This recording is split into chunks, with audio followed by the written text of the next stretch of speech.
देखने में जितना बढ़िया दिख रहा है, खाने में और भी मज़ेदार है और बनाना उससे भी ज़्यादा आसान है। तो आज हम बहुत ही टेस्टी, क्रिस्पी, सिर्फ 5 मिनट में बनने वाला नया नाश्ता बनाएंगे, जिसे आप घर की थोड़ी सी चीज़ों में बना सकते हैं। सभी खाने के बाद आपकी बहुत तारीफ करेंगे। दोस्तों, आज की रेसिपी पसंद आए तो वीडियो को लाइक, शेयर, कमेंट करना बिल्कुल ना भूलें। हेलो दोस्तों, मैं हूं शामी। चलिए वीडियो शुरू करते हैं।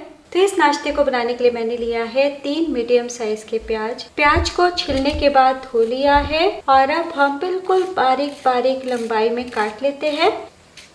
तो प्याज को काट लिया है और अब बहुत ज़रूरी है कि इस तरीके से मैश कर लें ताकि इनकी जो लेयर है यानी कि लच्छे वो अलग अलग हो जाए। और अब एक बोल में डाल दीजिए प्याज। तो बस इतना ध्यान आपको देना है कि प्याज को पतला ही काटना है। और अब डाल दीजिए एक छोटा सा टुकड़ा बंद गोभी का, टेबल स्पून के नाप से 5 चम्मच है। तो बंद गोभी को धोने के बाद मैंने थोड़े मोटे मोटे टुकड़ों में काट लिया है। और अब डाल दीजिए 1 इंच कसा हुआ अदरक, 2 बारीक कटी हरी मिर्च, 5 से 6 करी पत्ता।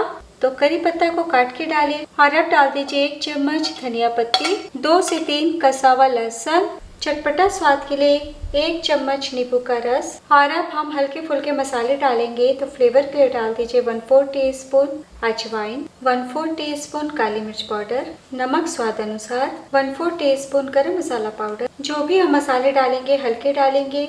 1/4 टीस्पून हल्दी पाउडर, हाफ टी स्पून जीरा। तो रोज के सिंपल से मसाले ही है। तो पहले हम मिला लेते हैं ताकि प्याज में नमक मसाले मिक्स हो और प्याज और बंद गोभी से जितना रस अलग होना है यानी इनका पानी वो अभी अलग हो जाए। आप चाहे तो हाथों से भी मैश कर सकते हैं। तो इस तरीके से मैश करने से बहुत ही अच्छे से रस इनका निकल जाता है और सब्जी की मात्रा भी कम हो जाती है। मिलाने के बाद हम आधा कप चावल का आटा डालेंगे और साथ में 1/4 कप यानी कि 4 चम्मच बेसन डालें। तो ये साउथ इंडियन ओनियन कैबेज बड़ा रेसिपी है। चावल के आटे का ज़्यादा इस्तेमाल होता है और टेस्ट इनका बिल्कुल भी पकौड़े भजिया की तरह नहीं लगने वाला। आपको घर की बेसिक चीज़ों में बनके तैयार हो जाता है। और अब हम इस तरीके से मैश कर लेंगे ताकि प्याज और बंद गोभी से जितना रस अलग हुआ है उसी में मिक्स हो जाए। उसके बाद हमें सही अंदाजा होगा कि हमें पानी की कितनी आवश्यकता है। तो बहुत ही अच्छे से मिला लिया है और अब हम 2-2 चम्मच करके पानी डालते हैं। तो बिल्कुल भी हमें बैटर की तरह नहीं बनाना है, हम हाथों से मैश करते हुए डो की तरह समेटेंगे। तो बस 2 चम्मच ही पानी लगा है और देखिए डो की तरह समेट आ गया है। जब आप हाथों में ले और इस तरीके से करें ना तो देखिए कितने अच्छे से लड्डू की तरह बाइंड हो रहा है। तो बिल्कुल भी आपको और ज्यादा पानी नहीं डालना है और ना ही रेस्ट पे रखना है। और अब हम नाश्ते को आकार देंगे, उससे पहले हाथों को साफ कर ले। और अब हाथों में थोड़ा सा ऑयल लगाते हुए थोड़ा सा मिक्स हम हाथ में लेते हैं, इस तरीके से बांधते हुए गोल आकार करेंगे। तो लड्डू के आकार का मैंने बॉल बना लिया है और अब हथेली के बीच रखते हुए आपको इस तरीके से दबाव देना है यानी कि प्रेस कर लेना है। और अब 2 उंगली के बीच रखते हुए हम किनारे से गोल आकार दे देते हैं और हाथों से थपथपाते हुए हम चिकना कर लेंगे। तो देखिए कहीं कोई दिक्कत नहीं आएगी। कैसे भी उलट लीजिए, कैसे भी बना लीजिए, बिल्कुल भी नहीं टूटेंगे। बस इतना ध्यान दीजिएगा कि पानी आपको 1-1 चम्मच करके ही डालना है। हम प्लेट में रख लेते हैं। तो हमने जरा भी लाल मिर्च पाउडर का इस्तेमाल नहीं किया है, इसलिए आपकी इच्छा हो तो ऊपर से चिली फ्लेक लगा सकते हैं ताकि देखने में और भी बढ़िया दिखे। और आप चाहें दोस्तों तो पूरी तरीके से स्किप कर सकते हैं। इसी तरीके से हम सभी नाश्ते को बना लेंगे। तो अगर बेसन आपके हाथों में चिपके तो हाथों को साफ करके गोल करें।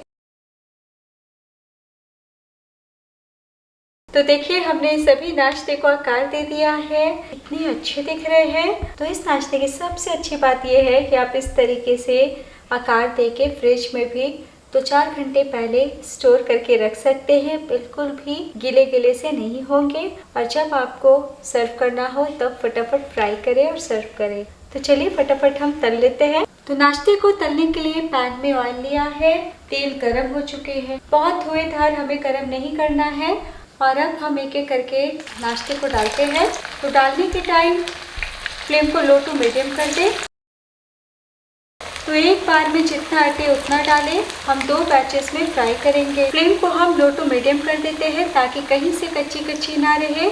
आहिस्ता आहिस्ता पकेंगे तो कलर भी बढ़िया आएगा और अंदर तक पकेंगे तभी क्रिस्पी मज़ेदार लगेंगे। इसी तरीके से फ्राई होने दें। 2 मिनट के बाद ही हम पलटी करेंगे। तो 2 मिनट हो चुका है। जब आपको गोल्डन कलर दिखने लगे तब पलटी कर लें। बहुत ज़्यादा डार्क नहीं होने दीजिएगा क्योंकि उलटने के बाद भी फ्राई होते रहते हैं। तो दोस्तों आप चाहे ना तो शैलो फ्राई भी कर सकते हैं, कहीं कोई परेशानी नहीं आएगी। निश्चिंत होकर बनाइए और इतने मज़े का बनता है कि सभी खाने के बाद आपकी बहुत तारीफ करेंगे।